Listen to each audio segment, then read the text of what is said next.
Welcome to Spotlight. I'm Colin Daughter, and I'm Liz Wade. Spotlight uses a special English method of broadcasting. It is easier for people to understand no matter where in the world they live.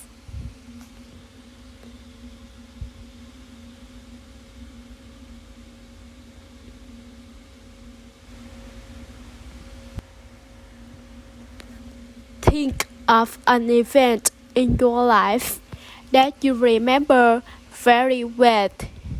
You can think of any memory as long as it is clear. Think back. Where were you? Who were you with? What time was it? Can you smell anything? Taste anything? Why do you think you remember this event so well?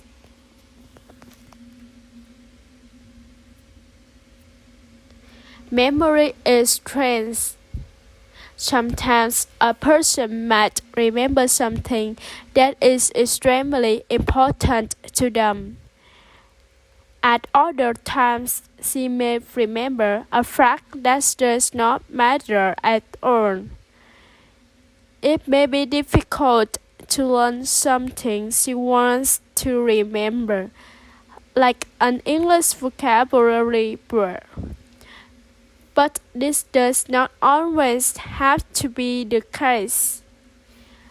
There are actually special methods that you can use to improve your memory. Today's spotlight is on how to use your memory to remember anything. No one's memory is perfect. What a person remembers can be unreliable. Even the most intelligent people forget things. This does not mean a person has a bad memory. It means he is not using his mind to his advantage. Tourette's has two kinds of memory. The first is short-term or working memory. This kind of memory is useful for a very short time. Experts say you can store full sets of information in your short-term memory at the same time. Information in short-term memory will last about 20 to 30 seconds or less. Then it disappears. The second kind of memory is long-term memory.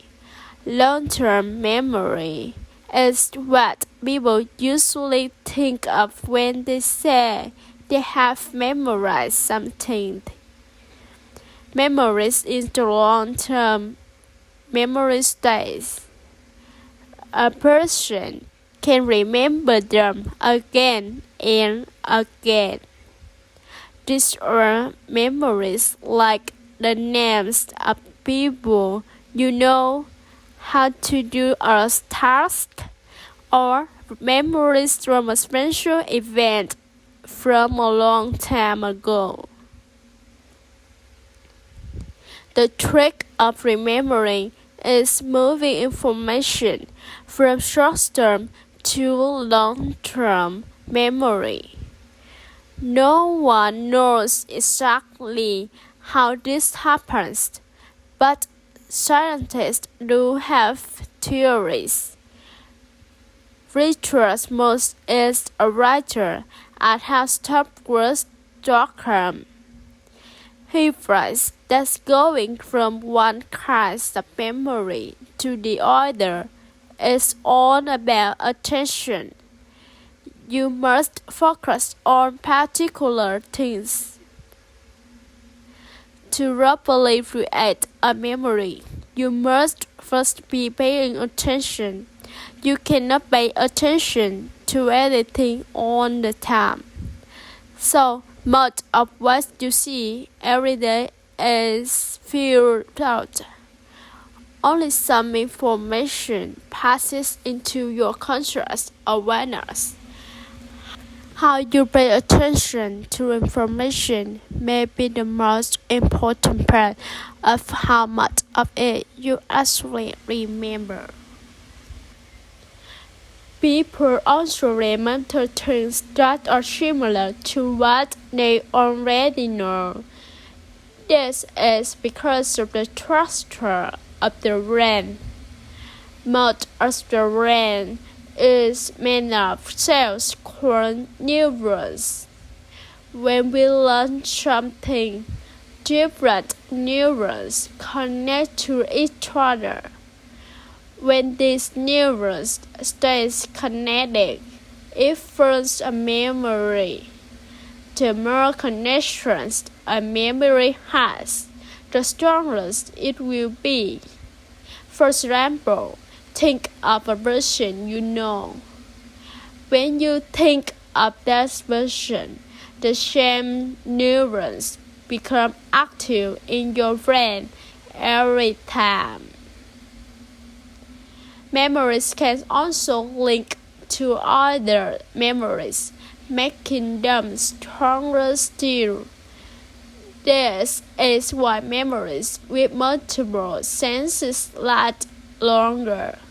For example, a memory where you experienced something by hearing, tasting, and smelling may be very strong because you use more senses in the experience.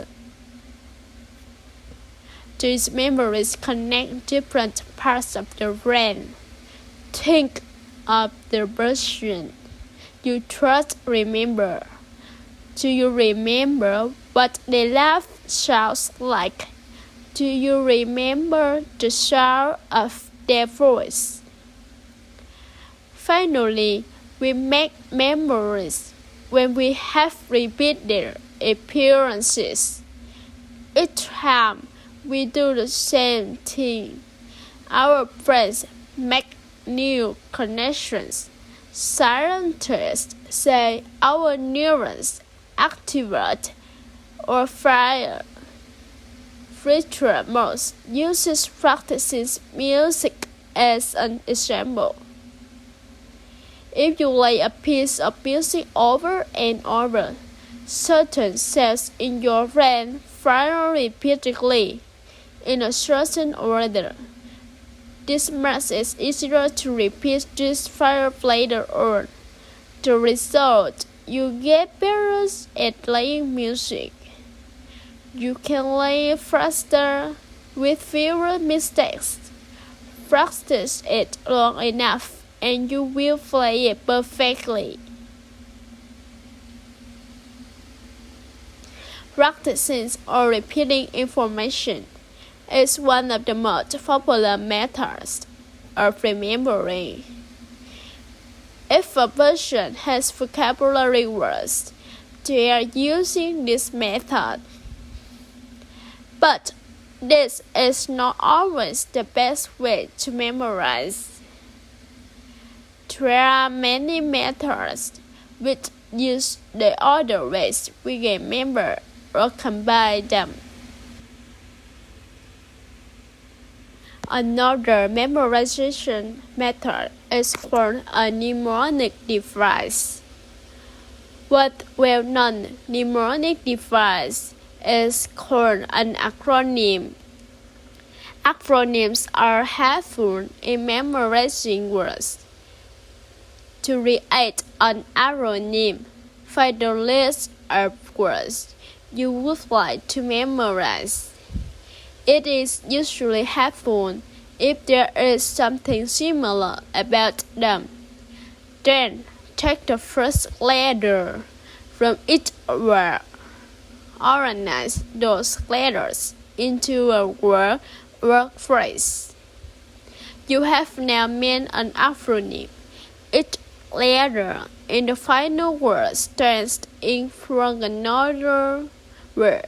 So, to memorize many words, you only have to remember one. One famous acronym for learning English contractions is FANBOYS. The F stands in for the word for, A stands for and, the rest stands for nor. But yet, and so. Acronyms work because they make the information simple. Another memorization method is visualization. In visualization, you think of an image or a picture that represents the thing you are trying to remember. For example, imagining a person is trying to remember the name Melanie. He might think of a picture. In the picture, a woman is holding a melon truss. She is crushing the melon with her knee. The size of the truss images will remind him of the name Melanie. The image is also very strange. It is easier for the mind to remember unusual things. Visualization works because it makes the foreign information into something familiar. One of the most interesting mnemonic devices is called the method of loci. It is also called a memory palace. To create a memory palace, a person must think of a familiar area, like a house or a street. Then she must imagine a journey through that space. In the journey, she starts at different familiar areas. In each of these areas, she places an item. The item must have something to do with the thing she is trying to remember. Melanie Pallola is a writer and mental athlete. She competes with others to remember long lists of numbers or words. She wrote about the memory palace technique for Lifehacker.com. For everyday use, the memory palace is helpful for remembering a list of things.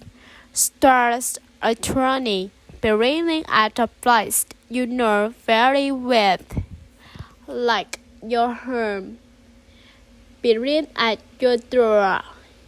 If you want to remember a grocery list, imagine the items you need. Imagine a container of milk overflowing on your doorstep. When you rest inside, perhaps two giant streaks attract you in your doorway. Continue to your living room to find gestures dancing on the rug. Again, the more movement, strange appearances, and strances you put into your memory palace, the better for your memorization.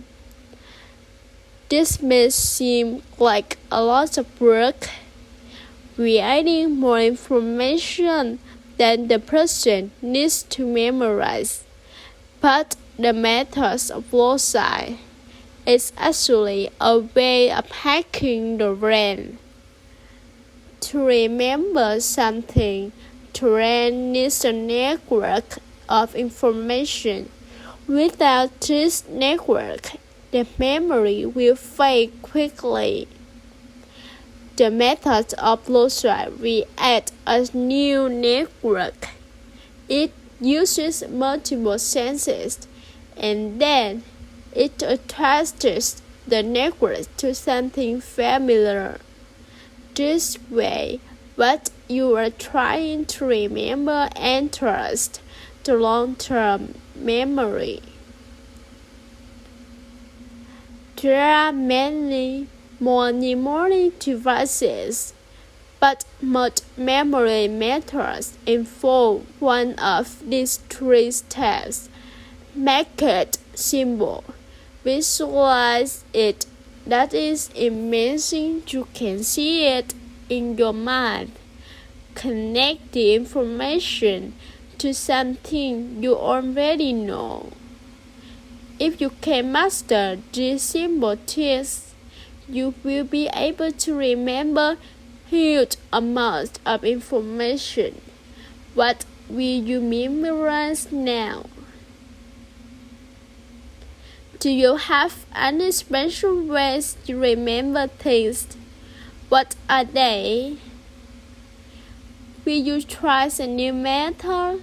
You can place a comment on our website at www.talkspotlightenglish.com. You can also find us on YouTube, Facebook, Instagram, and Twitter. The writer of this program was Don Richmond. The producer was Michael Ozaki. The voices you heard were from the United Kingdom and United States. All calls were adapted for this program and forwarded by Spotlight. This program is called How to Memorize Anything. Visit our website to download our free official app for Android and Apple devices. We hope you can join us again for the next Spotlight program. Goodbye.